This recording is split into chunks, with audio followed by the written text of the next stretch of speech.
ডিম অমলেট করে কারি করা হবে। ওখানে কটা ডিম অমলেট করে রেখেছি।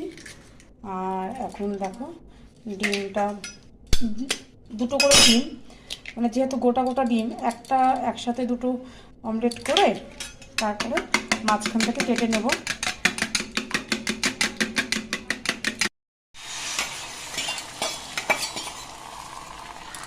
সুন্দর করে ডিমটা ভেজে 2 খণ্ড করে নেব। তাহলে দুটো ডিম আছে, 2 খণ্ড মানে গোটা গোটাই হবে আর কি।